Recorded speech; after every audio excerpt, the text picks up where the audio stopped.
Hello guys, welcome back to my channel edutainment and मैं हूं स्मिता सिंह, आपके educator for code 55 human resource management and labour law and welfare. And हम questions करने जा रहे हैं PYQs, previous years questions which are asked in 2018 examination, right.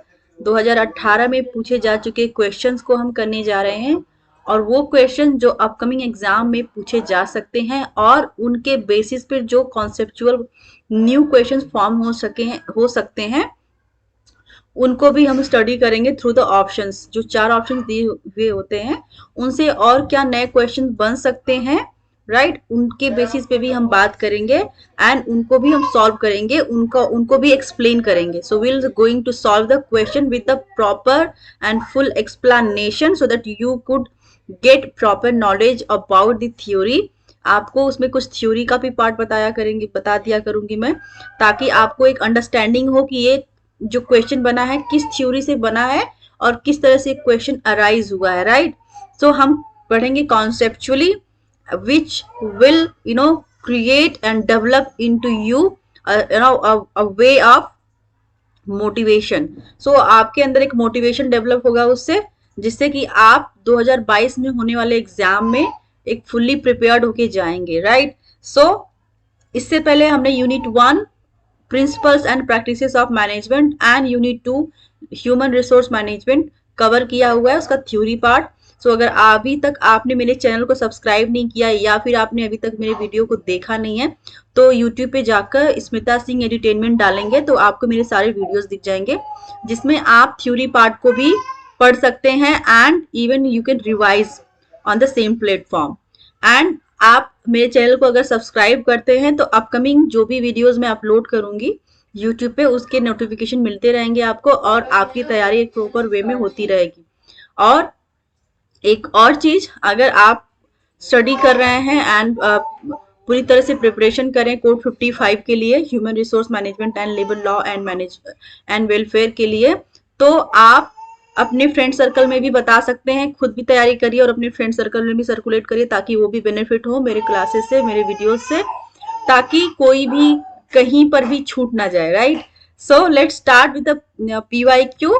And हम तैयारी कर रहे हैं NTA UGC नेट JRF 2022 के लिए एंड मैं लेके आई हूँ मोस्ट एक्सपेक्टेड PYQs, राइट। सो इससे पहले जो क्वेश्चन हमने सॉल्व कर लिए वो क्वेश्चंस ये रहे आपके स्क्रीन पर, जो कि हमने इससे पहले कवर किए हुए 2018 से ही पूछे जा चुके क्वेश्चंस हैं ये सारे।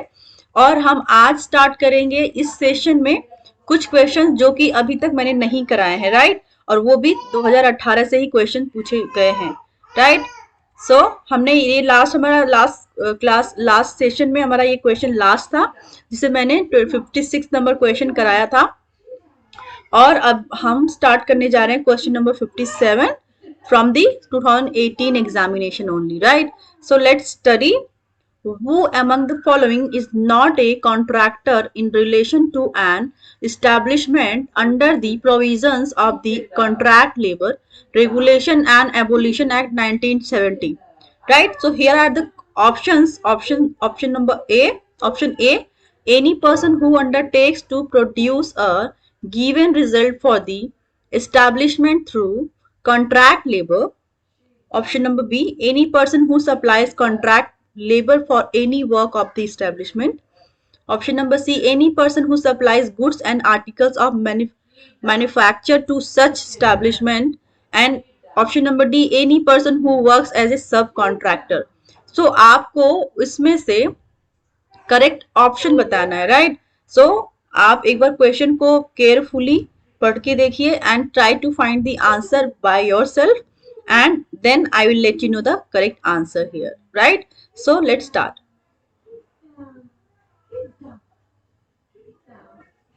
आप क्वेश्चन को पढ़ लीजिएगा क्योंकि क्वेश्चन में नॉट पूछा है, right. You will have to choose the not which is not related to this regulation and abolition act 1970.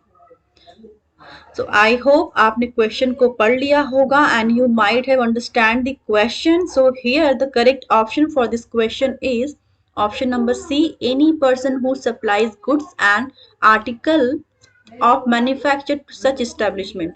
So this would not the right answer here, because not the correct option, correct explanation, and as per the question this is the right answer for this question, right? So contractor क्या नहीं होता, contractor का काम नहीं होता है कि वो गुड्स एंड आर्टिकल्स का सप्लाई करे मैन्युफैक्चरिंग कंपनी में या किसी भी तरह की स्टैब्लिशमेंट में, वो गुड्स एंड आर्टिकल का सप्लाई नहीं करता है, बल्कि वो पर्सन्स को सप्लाई करता है, राइट? वो एक मैन पावर को सप्लाई करता है। एनी ऑप्शन नंबर ए में आप देखेंगे, any person who undertakes to produce a given result for the establishment through contract labour, वो कॉन्ट्रैक्ट के बेसिस पे लेबर्स को प्रोवाइड करता है, ना कि गुड्स एंड मटेरियल को प्रोवाइड करता है। ऑप्शन नंबर बी क्या बोल रहा है? Any person who supplies contract labour for any work of establishment, वो पर्सन जो सप्लाई करता है कॉन्ट्रैक्ट लेबर को, that is called contract labour. Contractor, वो कॉन्ट्रैक्टर कहलाता है, राइट? शायद तो यहाँ पे पूछा कि कॉन्ट्रैक्टर क्या होता है, कौन होता है कॉन्ट्रैक्टर, तो यहाँ पे क्वेश्चन में दिया गया है। और यहाँ पर जो क्वेश्चन का फॉर्मेशन है, क्वेश्चन के फॉर्मेशन में वो बात कर रहा है कि कौन कौन से कॉन्ट्रैक्टर की करेक्टरिस्टिक, कौन सा करेक्टरिस्टिक नहीं है कॉन्ट्रैक्टर का। तो ऑब्वियस सी बात है, कॉन्ट्रैक्टर का काम गुड्स एंड आर्टिकल्स को प्रोवाइड करना नहीं होता है। That is the correct option for this question. And option number D है any person who works as a sub contractor, also that will be considered as contractor. तो contractor की definition की अगर बात करते हैं तो option number A, B and D will come into the contractor definition, but any person who supplies goods and articles of manufacture to such establishment, that is not the feature of contractor. So क्योंकि question में not पूछा है तो that would be the right answer. Option number C will be the right answer for this question. So let's move to next question. An agreement between an employer and an employee in which the employee agrees as a condition of employment not to join a union and during the course of his or her employment is called. ठीक है, तो एक agreement होता है employ और employer के बीच में, जिसमें एम्प्लॉयर कंडीशन रखता है कि आप किसी भी यूनियन को ज्वाइन नहीं करेंगे during the course of his और हर एम्प्लॉयमेंट। एम्प्लॉयमेंट के ड्यूरेशन में वो किसी भी टाइप के यूनियन को ज्वाइन नहीं करेंगे, वो उनका कॉन्ट्रैक्ट होता है। तो किस टाइप का कॉन्ट्रैक्ट कहा जाता है? Option number A, union of contract, employment contract, yellow dog contract, business contract. So यहाँ पे कौन सा राइट ऑप्शन होगा as per the question? So I am giving you 15 second, please go through it.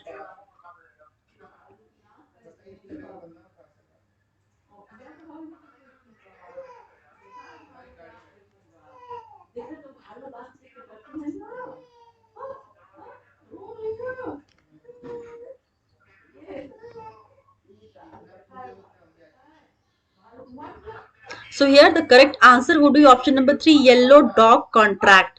So यहाँ पर अगर कोई भी एम्प्लॉयमेंट, जो एम्प्लॉय और एम्प्लॉयर के बीच में जो एक एग्रीमेंट होता है, जिसमें एम्प्लॉयर एक कंडीशन रखता है एम्प्लॉयज के सामने कि आप किसी भी तरह के यूनियन को ज्वाइन नहीं कर सकते अपने टेन्योर में, तो उस कॉन्ट्रैक्ट को बोलते हैं yellow dog contract, right? So let's move to next question. Question number 59 and third question for this session. The managerial grid theory was propounded by Blake and Morton. Managerial grid theory का भी question पूछ लिया जाता है। पिछले class में भी, पिछले सेशन में भी मैंने बताया था कि क्वेश्चन का फॉर्मेशन इस तरह से भी कभी कभी हो जाता है। क्वेश्चन पूछा जा चुका है इवन एग्जामिनेशन में कि who is the propounder of managerial grid. So managerial grid theory के जो प्रोपाउंडर है वो ब्लेक एंड मॉर्टन है। ये क्वेश्चन भी पूछा जा चुका है। सो जब कभी भी अगर न्यू अपकमिंग एग्जाम में अगर आप अपीयर करते हैं, आप देते हैं और ऐसा क्वेश्चन आ जाता है कि मैनेजरियल ग्रिड थ्योरी के प्रोपाउंडर कौन है, तो you can give the answer that Blake and Morton is the propounder of this theory. So let's study the question. The managerial grid theory was propounded by Blake and Morton 1978, having popular application of both task and person orientation. Each leader can be rated somewhere along each of the axes from 1 to 9 depending on his her orientation. Which of the following description given below refers to the leader? ठीक है, so आपको बताना है कि कौन leader को categorise करता है, right? So here options are leaders. The leader reflects middle ground position. Option number B. The leader is extremely concerned about the task and also about the people. The option number C.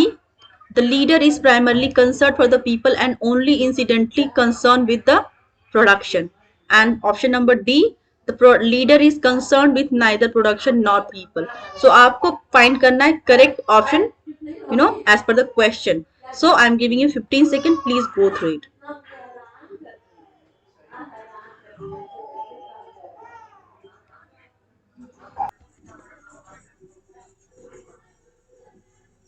So I guess you might have got the answer. So correct answer for this question is option number B. The leader is extremely concerned about the task and also about the people. So obviously बात है, leader का जो main motto होता है, जो leader एक होता है, जो एक लीडरशिप क्वालिटी होती है, उसका एक मोटो होता है that he concern about the task and also about the people. क्योंकि लीडर अगर टास्क नहीं लेगा पीपल से, तो वो कैसे ऑर्गेनाइजेशन को प्रोडक्टिव बनाएगा, राइट? सो ऑब्वियस ही बात है, task is also required and important part, and as well as people is people also. क्योंकि अगर आप पीपल का केयर नहीं करते तो आप टास्क जो आप एक्सपेक्ट करते हैं पीपल से वो नहीं अचीव कर पाएंगे, वो नहीं प्राप्त कर सकते, राइट? सो ऑब्वियस ही बात है, अगर हम किसी भी पर्सन को अच्छी ट्रीटमेंट देते हैं, अच्छे से ग्रीट करते हैं, उसको अच्छे इंफ्रास्ट्रक्चर प्रोवाइड करते हैं, अच्छी फैसिलिटी प्रोवाइड करते हैं ऑर्गेनाइजेशन में, तो वो आपके लिए उतना ही प्रोडक्टिव होगा, क्योंकि वो सेटिस्फाइड होगा, वो मोटिवेटेड होगा. तो ऑब्वियस सी बात है, इम्प्लॉई को ये सारी फैसिलिटीज प्रोवाइड करते हैं, उनको प्रॉपर अटेंशन चाहिए, बीच बीच में उनको मोटिवेट करते रहे, उनको चीयर अप करते रहे, उनको अच्छे इंफ्रास्ट्रक्चर प्रोवाइड करते रहे, उनको अच्छी फैसिलिटीज देते रहे. तो पीपल ओरिएंटेड होना भी जरूरी है, so that you could get the best, best work from the people.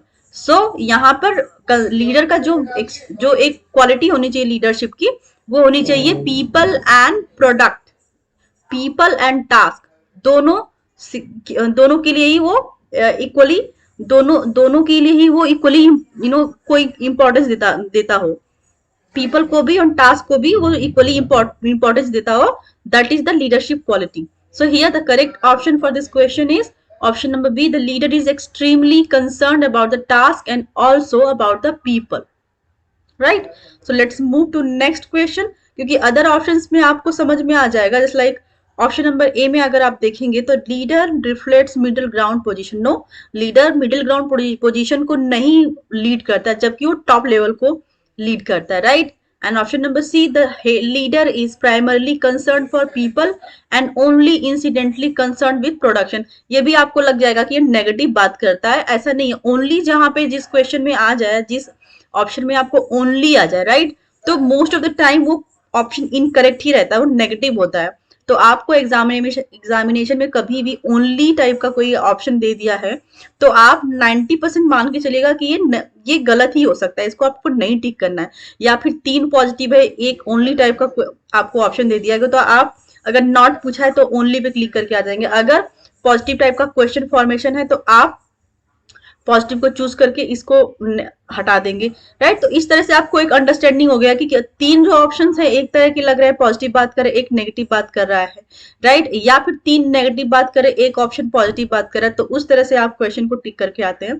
तो जब भी आपको ओनली आए तो आप समझ जाइएगा ये बिल्कुल अलग है, ये क्वेश्चन, ये ऑप्शन अलग लग रहा है, तो ये इसका आंसर हो सकता है क्वेश्चन का. तो यहाँ पर ओनली की बात कर रहा है कि पीपल की का ख्याल रखता है, इंसिडेंटली ध्यान देता है, जबकि प्रोडक्शन पे ज्यादा ध्यान देता है, ये भी गलत है. Leader is concern with neither production not people. तो ये तो मतलब लीडरशिप क्वालिटी है ही ना, तो वो प्रोडक्शन की बात करता है ना तो पीपल की बात करता है, ये भी इनकरेक्ट हो गया. तो यहाँ पर option number B would be the correct answer. Question number 60. As per the provisions of the Payment of Wages Act 1936, if deductions are made for payments to cooperative societies, the maximum deductions for any wages period for any employed person shall not exceed. Right? So क्या exceed नहीं होना चाहिए?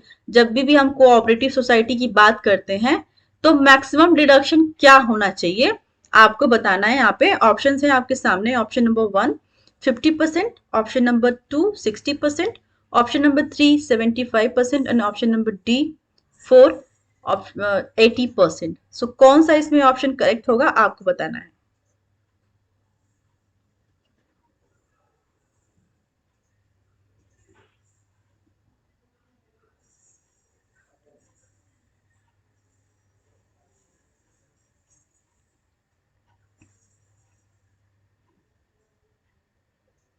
So here the correct answer would be option number 3, 75%. जब भी हम cooperative society की बात करते हैं, उनके मैक्सिमम डिडक्शन की बात करते हैं, तो यहाँ पर कोऑपरेटिव सोसाइटीज के मैक्सिमम डिडक्शन की जब बात करते हैं तो 75% होता है।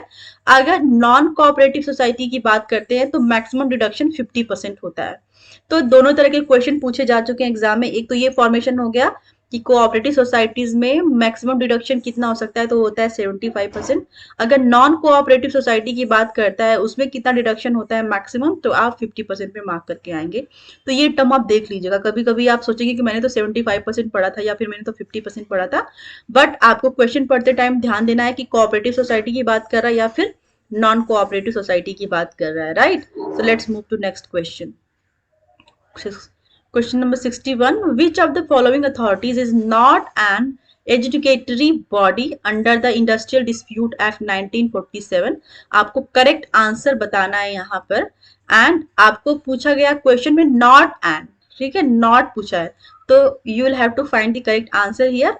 Options are option number 1 labour court, option number 2 industrial tribunal, option number 3 national tribunal, and option number 4 arbitration, right? So मैं आपको दे रही हूँ 15 seconds, please go through it and try to find the correct answer।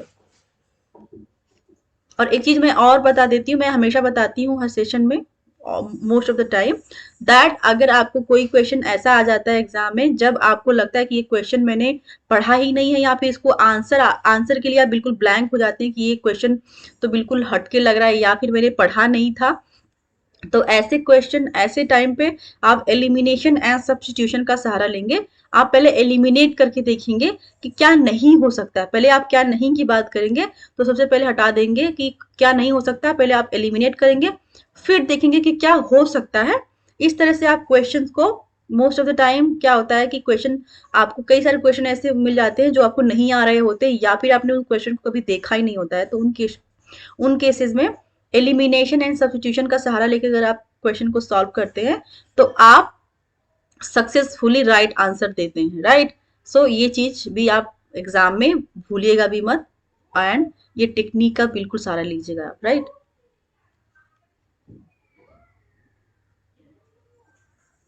So here the correct answer for this question is option number 4 arbitration। arbitration एक एजुडिकेटरी body नहीं है। And option number 1 A labour court, obvious सी बात है एक adjudicatory body है। Industrial tribunal and national tribunal, ये तीनों जो एजुकेटरी बॉडी है, ये फॉर्मेशन उनका ईयर आप देख लीजिएगा, क्योंकि इसके बेसिस पे भी क्वेश्चन आते हैं। कभी कभी सीक्वेंस दे देता है कि लेबर कोड का अर्लीस्ट कौन सा है, लेटेस्ट कौन सा है, ये भी पूछ लेता है क्वेश्चन में। एग्जाम में ऐसे क्वेश्चन भी आ जाते हैं, तो आप इनके सीक्वेंस देख लीजिएगा। लेबर कोड कब बना था, इंडस्ट्रियल ट्रिब्यूनल कब बना था, नेशनल ट्रिब्यूनल कब बना था, और इनके सीक्वेंस क्या। पहले जब जब कभी भी ऑर्गेनाइजेशन में डिस्प्यूट एराइज होता है तो सबसे पहले इंप्लॉय किसके पास जाएगा, अगर डिस्प्यूट अनसॉल्व रहा फिर वो किसके पास जाएगा, फिर उसके किसके पास जाएगा, तो क्या वो सीक्वेंस होता है, किस सीक्वेंस में वो एक लेवल वाइज अप होता जाता है ताकि उसके जो प्रॉब्लम है वो सॉल्व हो सके, राइट। सो ऑब्वियस सी बात है सबसे लास्ट में आप जाएंगे नेशनल ट्रिब्यूनल के पास में, राइट। तो आप इस तरह से क्वेश्चन की सीक्वेंस, जो ये ऑप्शन है, इनके सीक्वेंस को देख लीजिएगा, इनके ईयर्स को देख लीजिएगा। एंड ऑब्वियसली अगर आप ऑप्शंस के बेसिस पे क्वेश्चन बना के देखते हैं, एंड क्वेश्चन ऑप्शंस के बेसिस पे भी अगर आप स्टडी करेंगे तो एक क्वेश्चन से आप 4 क्वेश्चन को तैयार कर सकते हैं। और इसी तरह से आप अगर आपका एम है कि आप जेआरएफ निकालें, तो इस मेथड से आप जेआरएफ को क्लियर कर पाएंगे, क्योंकि आप सिर्फ क्वेश्चंस ही देख रहे हैं, उनके कॉन्सेप्ट को नहीं देख रहे हैं, उनका क्वेश्चन फॉर्मेशन नहीं देख रहे हैं, जो ऑप्शंस दिए गए उन ऑप्शंस को नहीं देख रहे हैं कि उनके ऑप्शन से क्या क्वेश्चन बन सकता है, तो आप कहीं ना कहीं पीछे रह जाएंगे, क्योंकि बहुत ज्यादा कंपटीशन हो गया, राइट। सो यहाँ पर इस क्वेश्चन में जो राइट आंसर है, arbitration is not a adjudicatory body under the industrial dispute act 1947, right. So let's move to next question. Question number 62. Which of the following countries do not find figures on the list of nations of chief industrial importance that hold permanent membership in the governing body of ILO? Right. So option है आपके सामने Sri Lanka, Russian Federation, option number B, option number C Mexico and option number D Brazil. आपको find करना है जो इस list के में नहीं है, राइट। आईएलओ की लिस्ट में कौन सी कंट्री नहीं है, कौन सी कंट्रीज नहीं है, आपको फाइंड करना है, राइट। सो आपके सामने ऑप्शंस हैं, option number A only, option number 2 B only, option number 3 A C only and option number 4 C D only, right. So आपको करेक्ट आंसर फाइंड करना है। Please go through the question and try to find the answer.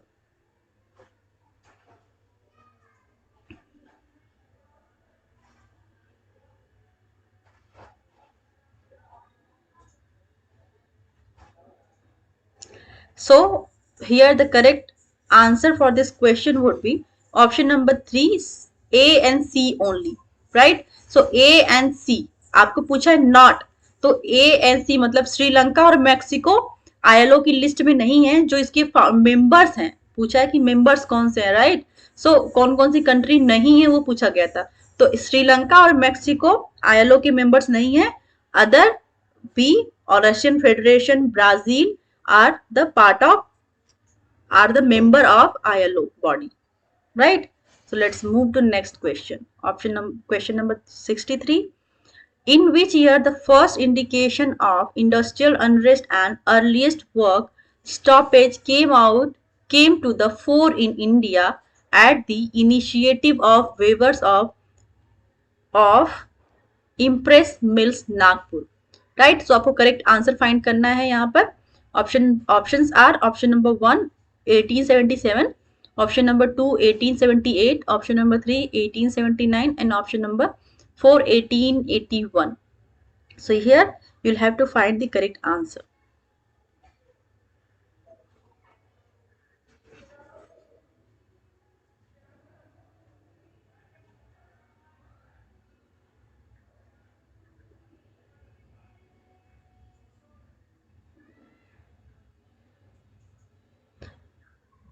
So I hope आप सबने question को पढ़ लिया होगा and the correct answer for this question is option number 1 1877। 1877 में वेवर्स ऑफ इम्प्रेस मिल नागपुर के इनिशिएटिव की बात की गई है। वो इनिशिएशन ईयर क्या था? 1877। So you will have to remember the year 1870 and 77 would be the correct answer for this question, right.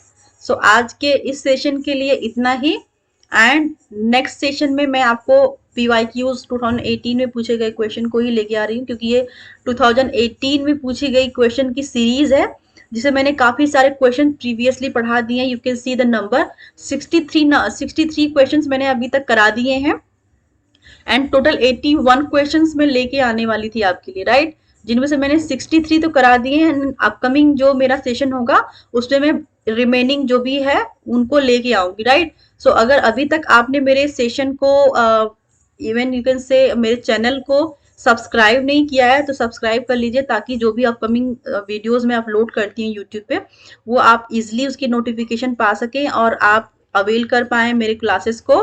and you must be you must be get benefited by the by my session। and मैंने theory part भी कराया है other sessions में। सो अगर आप theory part देखना चाहते हैं तो थ्योरी को भी देख सकते हैं, क्योंकि जब भी आप एग्जाम में जाएंगे अगर आप रट्टा मार के जाएंगे, सिर्फ क्वेश्चंस को रट के जाएंगे तो आप कभी भी सॉल्व नहीं कर पाएंगे अगर आप थ्योरी पार्ट नहीं देखते, क्योंकि थ्योरी से ही क्वेश्चंस का फॉर्मेशन होता है एंड अगर आप थ्योरी के कॉन्सेप्ट को नहीं समझेंगे, थ्योरी का फॉर्मेशन नहीं समझेंगे तो थ्योरी के बेसिस पे जो क्वेश्चन फॉर्म होते हैं उनको भी नहीं समझ पाएंगे, right. So theory is must for you. So theory पढ़िए देन आप क्वेश्चन को सॉल्व करिए, आप इजिली सॉल्व कर पाएंगे क्वेश्चन को और वो क्वेश्चन आपके माइंड में काफी लंबे टाइम तक रिटेन रहेंगे, राइट। सो आप मेरे सेशन को ऐसे ही देखते रहिए। अगर आपने अभी तक सब्सक्राइब नहीं किया मेरे चैनल को तो सब्सक्राइब कर लीजिए अगर आपको मेरे वीडियोस अच्छे लगते हैं एंड अपने फ्रेंड सर्कल में भी उसको शेयर करिए and please my channel and my videos as well. All right, so thank you so much for watching me. Thank you very much.